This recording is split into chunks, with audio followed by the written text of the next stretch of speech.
Hey, I am back for part 2, the second half of the interview with coin shop owner Sherrie. Hey, you know this is going to be a good one.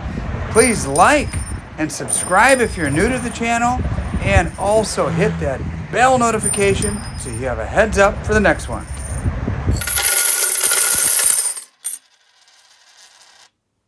T. Hello, silver fans. This is T, and you're in the place to be for silver education, acquisition, and entertainment. Hey, the place to be is Collector's Gallery in Oak Forest, Illinois. This is going to be a fun one. Mark Lewis. Hi, T. Is it harder for her to purchase 90% constitutional these days? Is it drying up? Is there less of it? Is it easy to get? Is it hard to get? No, I see a lot of constitutional that comes through the door. Okay. So, I mean, there's always somebody who has a little pocket full of, or a little handful. You know, they found it at the bottom of a drawer that they've been saving. They threw it into a little jar or something along those lines. There's always somebody who has, whether it be a couple dimes, a couple quarters. A lot of elderly people still have a lot of constitutional. So I see my fair share of that. Okay. All right. Now, before we even started filming, I let you know that if there's a question that I ask you that you don't feel comfortable answering, that's your prerogative. And this question is from Paul Valentine, and it's kind of along the lines of a question from several other commenters. Okay. Is she single? I am happily married. I've been with my husband for 35 years. Okay, we got that out of the way. Thank you, though. I appreciate the offer, but no, my husband puts up with me, so he's stuck with me. Sorry. And Chuck wants to know, do you keep people's names and numbers that are looking for something that, special that maybe they collect and comes in every once in a while that, hey, when it's in, you call them up and say, hey, I've got one of these things? I wish I was organized enough to be able to do that. Unfortunately, I am not. Yeah. I give people my business card and I say, call me, once a week, once a month, whatever it is, okay, and check in with me and see if I've got that particular item that it is that you're looking for. I could have a list, 3 miles long, and I would spend my days just going through a list. So that doesn't make any sense for me to do that, unfortunately. I'm not organized enough to do that. Well, in many ways, that's an advantage to the average guy because you don't have a small group of 10 or 12 people that are cherry picking all the best stuff. Right. So advantage Joe Schmo, stacker who just walks in on a random day. Right. Showstopper wants to know, when is the best time to drive over and see what new inventory Sherrie has regarding your silver bullion? Do you have a constant shipment, like every Wednesday something comes in the mail and you distribute it, or just random? Every day it comes in. I never know. I mean, you could be standing here and 5 minutes from now somebody walks in with a large collection of coins or bullion or whatever it is, and I never know when something's going to come in. I obviously, dealing with other dealers around the country, I have set things that I order. But as far as being able to come up with random stuff, that stuff comes in randomly over the counter. I have no idea when it's coming in. What percentage of your stuff comes in over the counter, and what do you order from? Probably 80-20. So 80% of it comes in over the counter? Yeah, over the counter. Wow. Yes. Mm-hmm. That's I was expecting closer to 50-50. That's surprising. Mm-hmm. Yeah, no, it's wow. Most of my business is through retail customers that walk through the door. Yeah. All right, so one of your answers in the last video was controversial to some people. And, some people tune in and all they want to do is hear the exact answer that they want to hear. And, but you gave an answer to the question, when do you think silver will hit $50 again? And your answer was something along the lines of, well, maybe in my lifetime, I'm not sure. Right. And I thought that was a legit answer. But people, there are some people who think it's going to hit 50 in March. It could hit 50 tomorrow. I don't know. If I knew that, I'd be a billionaire. Who knows when it's going to hit that number? Yeah. Nobody knows. Unfortunately, it's one of those things that you can only follow the market the best that you can. Mm-hmm. Nobody knows what the market's going to be tomorrow. Nobody's going to know what the market's going to be a year from now. Right. You hope that it's going to hit those numbers, but I've been doing this long enough that in my opinion, again, it's an opinion, okay? It isn't sound advice for anybody. I don't think I'm going to see $50 in my lifetime, but who knows? Okay. I've been proven wrong before. Well- when I started this, silver was $3 an ounce. Okay. Silver's now $22 an ounce. I never dreamed in a million years that I would ever see $22 an ounce. So who's to say that I'm not going to see 50? Well, I personally, I like that answer because there's so many people who make YouTube videos and they practically guarantee, like by this date and this time, it's going to be $100 an ounce. Okay. And those people, I think they lose credibility pretty quickly. You can't guarantee any of that. Yeah. Okay, so. Please, if they know something that we all don't, please share. Okay, please share. Stack Attack wants to know, has there ever been a time period in which you couldn't obtain silver, and has that ever been a problem? Maybe. No. Okay. No, if it dries up coming in over the counter, okay, in the beginning of the pandemic per se, a lot of that did dry up. Retail customers coming into the store because everything that was going on, you know what was going on in the world, so nobody wanted to go out or anything like that. And if that's the case, then I have other dealers that I can call that I can get all the inventory that I want. So I'm never at a loss for having anything. That's good. That's good. Alpha Jerk wants to know, do you have any goldbacks? Do you know what goldbacks are? Or The old gold certificate notes? No, No? these are new things. They're basically like a foil leaf about the size of a dollar bill, and they have a very minute amount of gold in them. And it's have you seen these things? I have seen them. I don't have the goldbacks per se, but I do have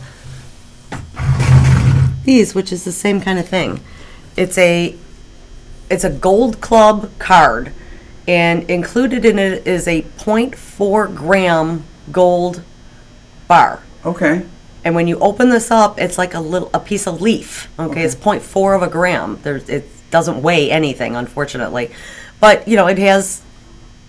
No, I've never seen those. Yeah, And neither did I. I've seen the think- 1 gram gold bars Yeah.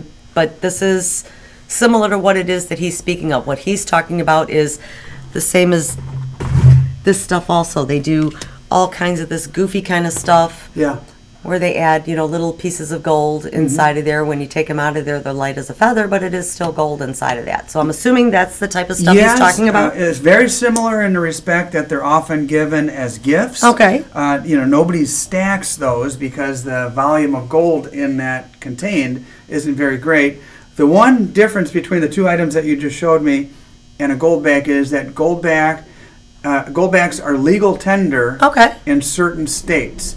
Illinois doesn't have it yet. Indiana doesn't have it yet. I know Utah does, and a few others. So you might want to kind of put that on your radar and see if they gain in popularity or if it just becomes something that is hot for a minute and then goes away. It's something I'll have to do a little research on Yeah. because I can see the state passing it or a town passing it. What about the federal government? No, Obviously, they do no. not recognize that. That's correct. And if somebody gets a bug up their butt somewhere along the lines and decides that, hey, this is becoming too big, of course, the federal government's going to come in and shut that down pretty quick. So, Yeah, I kind of wonder about that. right. All right, cooking with carp, which that's an interesting That's name. an interesting name. We, here in this area, especially in your state of Illinois, you've got the Asian carp. I don't know if you've heard of those things. I'm a fisherman, so I know Okay. all about them. I've seen them over at Starved Rock. Okay, and- yeah, no. Well, anyway, cooking with carp. T, can you ask how she would choose her starting inventory if she were to open an online coin store? So it's kind of different. You're a physical brick and mortar store.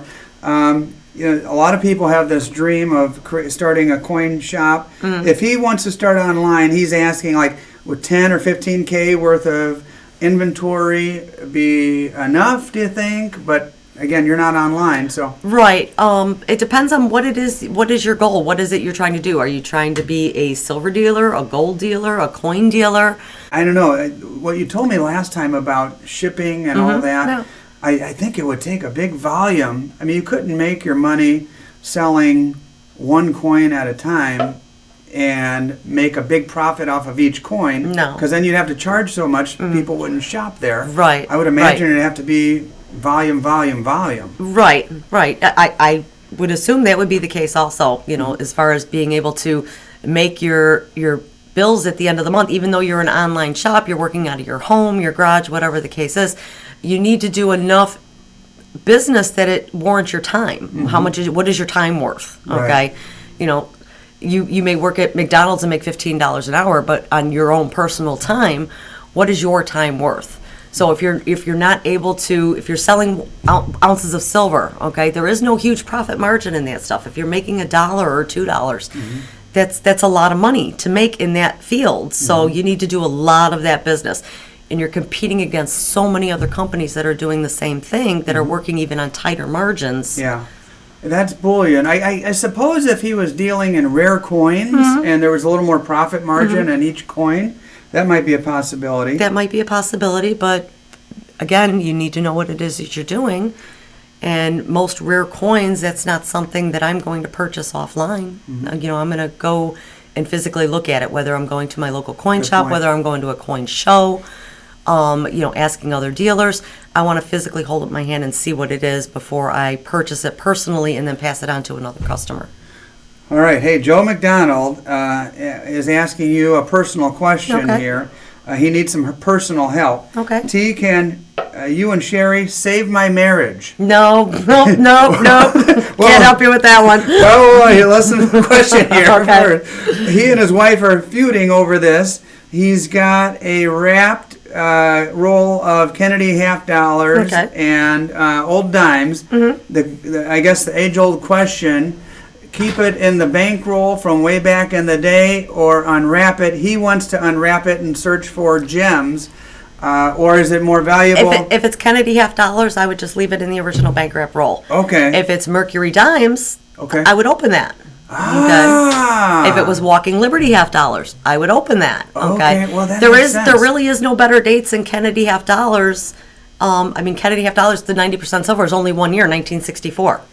You know what's in there already, so it doesn't make any sense to open You may that. have just figured out how to make both the husband and wife There you happy go. There you go. simultaneously. I saved your marriage. Thank you.